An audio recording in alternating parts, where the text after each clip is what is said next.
Well, thanks for coming out, guys, and covering our recruiting day signing class press conference. 26 member class that I think really made us exponentially better. I'm thrilled with the class. I'll get into that more. Before I do, I want to wish Joe Harasimiak and his family the best. Joe accepted the head coaching position at the University of Massachusetts earlier today, and will do a great job there. Has been a huge help in building this thing, and just wish he and his family, like I said, the very best. I'd also like to thank Eric Josephs, who is our Director of Player Personnel. He and his entire operation did such an incredible job in this whole process.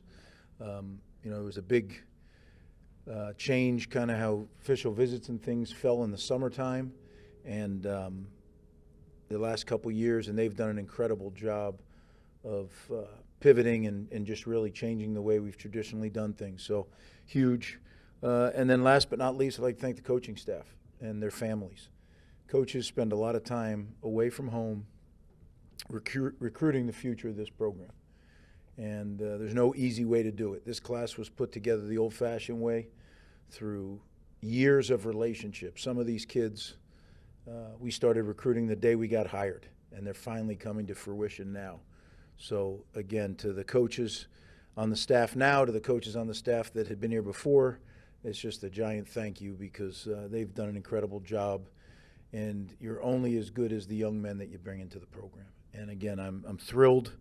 I think that this class is filled with great length, size, speed, toughness, intelligence, and most of all, a bunch of guys who are a cultural fit and love the game of football. So with that, I'll try to help you, answer any questions I can. But I really want to keep this to this recruiting class, because this is a special day for all these young men and a special day for our program, making them part of our family. I guess just recruiting offensive line, I guess how has that process kind of evolved for you? And I guess when it comes to the quality of recruits that you're able to bring in now, it seems like a lot of these guys already have closer and closer to Big Ten size as they join the program. I guess how has that kind of evolved over these last few recruiting classes? Well, we've been able to recruit better and better classes full of linemen. I think players are more and more prepared than they've ever been, right, with all the trainers and O-line trainers and all the things they do now during the offseason. But the reality is, again, the old-fashioned way, relationships. We've been recruiting some of these kids for 3 or 4 years. And just, there's highs and lows, as you could imagine. And being able to weather the storm when you're in the lows and then be able to ride it when it's high, to be able to get it to the finish line today, what a tremendous class. I am looking forward. I've talked to some of them, looking forward to talking to them later and just, tell them how excited I am to be their coach, and we're ready to move forward. Is there anything different about the recruiting process, knowing that these players would be the first group really to play or step foot on campus in the revenue sharing era? Did that change how you had to go after players or really address this any differently? Not really. I mean, maybe a little bit, but not as much as one would think. Now, that's in our class. Like I said, these have been relationship guys because, again, we still don't know exactly what that's going to be. Right? I wish I could sit here and tell you this is how it's going to work. This is what we don't know that yet. It still has to be ratified by the judge and all those kind of things. So this again was done the old-fashioned way. NIL is involved in the new old-fashioned way, but I think this class is really special group, and they're going to do really good things here.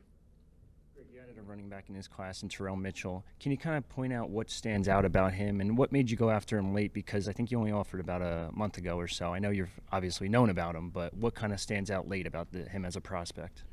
Well, you're right. Terrell Mitchell, I think, is a great addition to our class. He is a running back that we think fits what we do perfectly. And he's right down the road, right? 20 minutes down the road. I thought he made a big improvement from his junior year to his senior year. We're one of the few staffs that still evaluate seniors all the way to the end. And I think, having my history, 37 years of doing this, back in the day, you didn't even offer kids. You went to see them in May. You didn't even know who they were.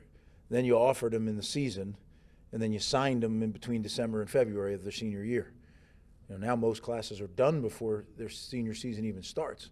And I just, Eric Josephs, our director of player personnel, he and his group and our coaches do a great job of continuing to watch senior prospects that maybe we thought were just a little bit off, because that's a huge year of development. Some of those kids are going from 16 to 17. A lot of things happen between 16 and 17, or 17 to 18. A lot of kids change in big ways. And I think we got a great back here. I think he's going to fit right in that room of quality backs, and thrilled to have him. When you talk about the shifting landscape of where you recruit from, North Carolina has become increasingly important. Why has that been a state that you've targeted? Well, I don't know so much as if we targeted it. I think the guy who went in there did a heck of a job, and Scott Vallone. I mean, Scott is a relentless recruiter who that became his area, and he went in there and just, Ben Black a year ago, right? I stood at this podium a year ago and told you I'm so excited to see last year's class, because I really knew we had some special kids there, and I think everybody got to see that even in games some this year, right? I feel the same way about this class. And, we added guys, like you said, from North Carolina, and now that's 2 years in a row. And hopefully that can be, because, again, if you look at our class, it's mostly up and down the eastern seaboard, from Florida all the way up, sometimes up into New England. And that's a natural fit for us. Will we go anywhere? Yeah, we'll go anywhere in the country. We'll go to the Midwest. We'll go to the Southwest. We'll go wherever we have to. But there's a lot of good football players in that circle, or that a long oval called the Eastern Seaboard. So, and North Carolina certainly falls in that. Obviously, quarterback being, the leader of the offense and the team in general. Sean Ashenfelder, the first commit of that class way early. Does getting a quarterback, the leader of the team, that really kind of set the tone for the rest of the class? Well, Sean has been incredibly loyal. He's been with us, like you said, for a long time. And I think his play just went like this. I mean, you watch his game tape this year, and at times he single-handedly put the team on his back and carried them. I think he's a really fine football player, a good quarterback. He's a great athlete. I mean, here's a guy who's a really fine baseball player, and was really a part-time football player. He'd play baseball, he'd play football. I can't wait to see him now that he becomes a full-time quarterback, and he's already started that process. He is a go-getter, and really, I think, going to be a great addition at the position. 10 guys from New Jersey. I guess how encouraging is that more and more guys are choosing to stay home, especially when a lot of these guys had offers from a lot of different places and couldn't have gone anywhere really? Yeah, home is always going to be the base of our program, right? We'll never take a guy just because he's from New Jersey. That's not reason. They have to be a cultural fit. They have to be an athletic fit. We have to have guys who love to play football. As hard as we work here and the focus that we put on it, like it doesn't work here. Love it does. But to have 10 from Jersey and 10 really good players and good people from New Jersey, it's a huge part of our program. And, I look at it as, New York, New Jersey, Delaware, Southern Connecticut, out into Eastern PA. That's a 2-hour circle, right? Maybe a 2.5-hour circle that we have to consistently be productive in that circle. DJ McClary was a late flip for you guys, a really talented player on both sides of the ball. What did his commitment mean to you at the time, and now having him as part of your team? What kind of player is he? Yeah, I love DJ McClary. I think he is an incredible athlete. I got to watch him live this fall on our bye week, a really awful weather day, and just stood there amazed. He plays quarterback, he plays running back, he plays wideout, he plays linebacker, D-end. He's just one of those really talented athletes. Can run, can hit, can make plays on the football. I can't wait to get the chance to work with him. I think he's gonna be another one of those special defensive players that we've had here, and to have a guy right up the road here in Jersey City like that, to me, is really cool. Greg, you always talk about getting bigger up front, especially in the trenches. The defensive line, you added 2 big guys in defensive tackle, Giant Simon and Braxton Kyle. How much of an impact do you think these guys are going to have on the Banks? Yeah, they're really good football players. And I sound like a broken record, but I love the way they play. They're both, they're kind of different physical makeups, but they play with great motor, real aggressive guys, and well-coached players. Really know how to use their hands. And I think that I just, again, can't wait to work with them. And a lot of these kids are mid-years, so, come mid-January, they're going to be on campus, and we're going to get to start working with them. And college football has become a year-round operation. There's really very little time where you're not working with your players. So I love that about it. You know, I do. I think every bit of it is needed to get the players ready to play at this level and beyond. So hats off on that the rules have changed where we can work with them because it's important. The impact, coach, of recruiting in the Big Ten as opposed to your first go-around in the Big East, how does that play into things? Is it easier to get into a living room of a recruit because you're in the Big Ten? I think with the Big Ten, why I always wanted Rutgers in the Big Ten and why it was just a constant quest of mine is I think Rutgers football and Rutgers football under our culture is the perfect fit for the Big Ten, right? The Big Ten to me is that sweet spot, and I've said it before, of elite academics and elite football. That meets way up here. And I don't think there's I know there isn't any place else in the country that has such a group of people that are commonly connected in that manner. Elite football, elite academics, because it is still college football. No matter how much revenue share or NIL or all that stuff, they have to get their degree. There's going to be a heck of a lot more of them that don't play professionally than do. And the degree that they get, the education that they receive here, both real life and in the classroom, those are the things that are going to help them, you know, as they go on to be great husbands, great fathers, great members of society. So, you know, I can't say enough about what the Big Ten means to Rutgers, what it means to me. I've said it many times. I think it's a perfect fit for Rutgers, and what we need to do is now we need to go get on that top half there and above where we actually are in the top half this year, but we got to get to the top of the top half. We got to go win the thing, and that's going to be hard. Right, really hard, but that's what players like this can do. Chris and Brian as the last two. Just the wide receivers that you brought in this class, I guess what kind of stands out about that group? And then I guess when you have guys like Ian Strong last year who contributed, and this year Ben Black and KJ Duff, and I guess how does that kind of change how you're able to recruit those guys and tell them that, hey, if you earn a spot, you're going to be able to contribute right away if you're able to?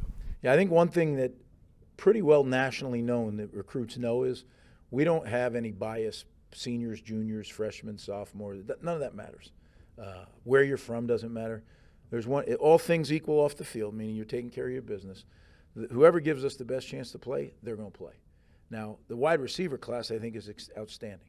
I thought last year's was really good. I think this year, and that's hats off to Dave Brock and to John Perry. Those guys did an incredible job of working with Eric Josephs and his staff, zeroing in on who they really wanted, and then saying, Coach, we need your help to go get these guys. I love the way that this was handled. I love the way that it ended, the ones we got. I couldn't be more pleased. And I can't wait to get them here and start working with them. You know, they're going to get opportunities. We lose a lot at the position, so they're going to get opportunities to step in and compete. Final question. I slipped in late, so I'm sorry if this was asked already. Oh, you got a detention, but that's okay. We'll save that for next season. It'll be a suspension to be determined. Four quick ones on Joe Harris-Simiak. Well, you can't have the last question and then say four quick ones. All right. Go ahead. You were late. I'll give you what you need. Go ahead. Sorry. Did you have to address his departure with high school recruits in this class at all? Did that? Yeah, we already talked about Joe, and I said this is about the recruiting class, so I'm going to hold off on that. I know it's in relation to Joe with recruits. Players come to Rutgers. They don't come for one particular person. It's about our program. Just a quick one on Joe then. Is he going to coach in the bowl game? Is he going to Massachusetts? No, Joe started, but this is about the recruits. So one more time, and then I got to cut you off. Yeah, he's up there now, and he's going to be the coach there immediately. All right, guys. Yeah, well, I am allowed to close, right, Jimmy? Okay. Hey, guys, I appreciate it as always. You really, you do a great job covering us, and this group of guys, I think you're going to really enjoy getting the chance to cover them. They're excellent football players. They're really, really good people as well. So what excites me is I feel like we're stacking classes, right? I think last year's class was excellent. This year's is excellent as well. And people want to always say, well, compare this to that. I don't get into that. I just say, if we can stack class after class after class, you look up, and we're going to have a program that we can all be proud of. So appreciate it again, and we'll see you on Sunday.